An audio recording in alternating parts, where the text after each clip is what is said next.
हिंजिळीरू नवीन को प्रचार आरंभ। नवीन को विकास कार्य युवा वर्ग उपरे बिजेडी आखि। ओडिशार 4.5 कोटी लोक होउछन्ती मो परिवार। सेमानक कल्याण पाई मु सबु बेले काम कर चलछि और शेष निश्वास पर्यंत काम कर चलिबी। विकास को प्रसंग करी मुख्यमंत्री तथा बिजेडी सभापति नवीन पट्टनायक 2024 साधारण निर्वाचन प्रचार को लाइछन्ती। युवा वोटर मानकु निज आड़कु टाणिबा लागि बड़ कार्ड खेलिछन्ती नवीन। कहिछन्ती जे सरकार आसले युवा बजेट आसिबो। मुख्यमंत्री नवीन पट्टनायक एथर निज निर्वाचन मंडली गंजाम जिलार हिंजिळीरू निर्वाचन प्रचार शुभारंभ करछन्ती। उभय हिंजिळी और शेरगढ़ दुईटी विराट जनसभा श्री पट्टनायक उद्बोधन देथिले। नवीन कहिथिले जोड़ी संख्या होउछि ओडिशा और विकास परिचय।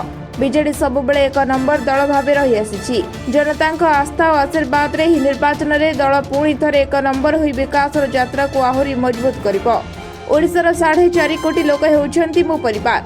अन्य पक्षरे निजर चिराचरित ढंगरे कहार नाम न नहीं विरोधी को कटाक्ष करने को भूली नाहांती नवीन। विरोधी दल ताहाकु नहीं सबुबेले अଯଥା राजनीति करछन्ती। विकास को विरोध करी अपप्रचार करछन्ती। ओडिशावासी सेमानक असल रूप को चिन्हिछन्ती। विकास को विरोध करी केही भी सफल हेबे नाही बोली मुख्यमंत्री दृढ़ोक्ति प्रकाश करथिले।